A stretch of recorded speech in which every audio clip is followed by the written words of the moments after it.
Hey everybody, Ryan McCaffrey with IGN. We are lucky enough to be up here at 343 Industries getting an early look at the Crimson multiplayer map pack for Halo 4, the first 3 downloadable maps. I'm joined by design director Mike Ellis from 343. And Mike, what are we looking at right now? Okay, so here we have our new map. This is Wreckage, and we're going to be playing a little Extraction. So if you watched our multiplayer map tour video with lead multiplayer map designer Kynan Pearson, he explained this is an asymmetrical map with a lot of crazy little tight indoors, but mixed with some nutty outdoors. And we're already, Mike, we're seeing some just madness going on right now. But there's always a method to the madness. And I think what we're seeing here is our player is about to convert this extraction point, which is going to earn his team some points. And wow, we've even got a warthog inside. With a ghost coming in to try and, oh my goodness.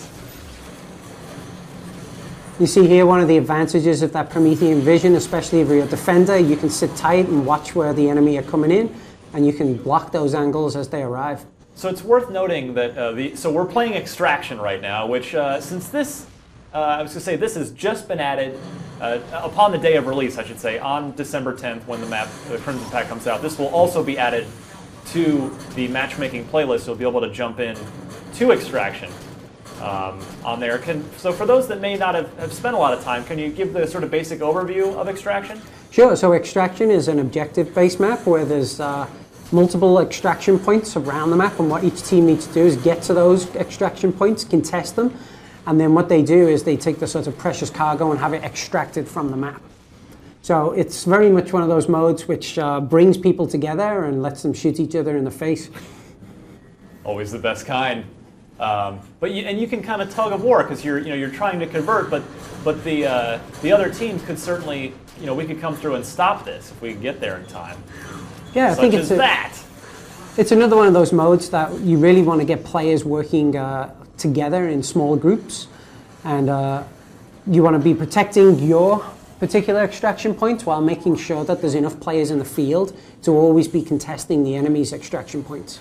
So there are always 2 points going on at any given time, correct? Yeah, you can see on our map here, there's actually points C and D that the players are fighting over. And each one has actually been taken over at this point by the blue team, and they're trying to protect those 2 points. And so Wreckage, there are some vehicles in here. I saw a warthog across the way a second ago, but it looks like nobody's really going for the vehicles in Extraction, at least at this point in time. I think this particular game, the red team had a warthog in play early on, but the blue team were able to negate that very quickly with a couple of plasma grenades. And so I think what's happening here is all the players are naturally gravitating to those extraction points. And so they're basically leaving their vehicles behind for the meantime. Oh, well played. Looks like we're going to get that one. But the red team is going to get the other one. So the score 2-1.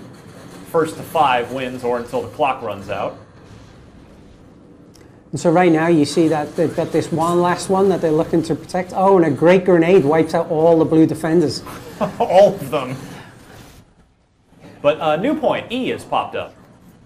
Yeah, that replaced D that was previously captured. And so we just make sure that there's always something for that tug of war.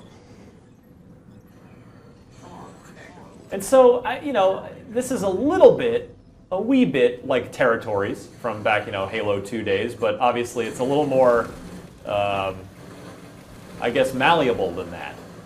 Yeah, I think this mode's got a lot to offer. It means that you get some very chaotic scenes of players looking to defend areas while you get lots of grenades raining in there and lots of people bringing a lot of firepower into a small area of the map. And the great thing is you get a lot of contested areas which, if you get 2 balanced teams, will exchange hands multiple times.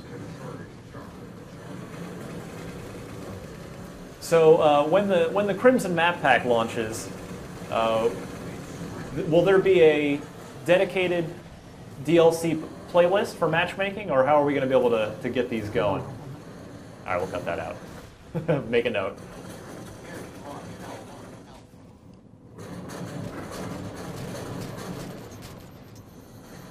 All right, 3-1 blue.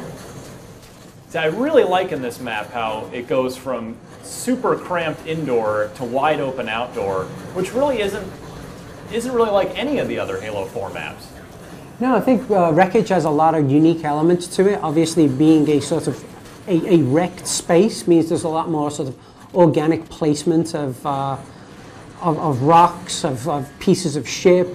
It makes for a lot of interesting layouts that you don't necessarily see in the more cleaner, traditional Halo environments. The center of the map is very small and more sort of infantry weighted. The spaces tend to be more confined. And then around the outsides, you've got more of a sort of vehicle path that cuts through and gets close to each of the team bases. In terms of navigating this map, players should look out for glow sticks. There are two different color glow sticks. You've got the blue glow sticks and the red glow sticks, and they signify which end of the map you're on. And then there's also the great vista that looks out to the giant Forerunner guns on the beach side of the map versus the big Covenant wreck on the other side. 3-2, we've got a good game going here. And we're seeing it in action, and so Extraction might be a good game type to break out the Sentry bot armor ability for this exact purpose. Definitely, the personal auto sentry is something you can put down near an area that you've converted and you're waiting to extract, and so you're basically raising your ability to be able to defend that area, especially if you get multiple players trying the same tactic around an area. It can really help you put a ring of steel around a site. And I suspect also if you've got a few 2 or 3 teammates trying to protect an extraction point, maybe maybe you want to try out the regeneration field armor. Definitely, that's another good tactic. One of the things with this game type, though, is if too many players will protect a certain site, that means you're definitely freeing up the enemy to attack one of the other sites. So it's definitely about getting that balance. So here we got the blue base. In some of the other game modes, you can tell it's the blue base because we have the blue lighting, we got the blue glow sticks around there, and then conversely, the other side of the map will have those red glow sticks, warmer lighting. So we're in a position now where it's 4-3. Our blue team needs just 1 to win, so we don't even have to worry about point C there that the red team has. We just have to protect our. There we go, and game over. Definitely, you will reach a point in the map where you reach a tipping point, and it's all about making sure that you protect that tipping point or your whole team rushes. Mike Ellis from 343, that is the Crimson Multiplayer Map Pack. Thank you very much. Thanks, Ryan.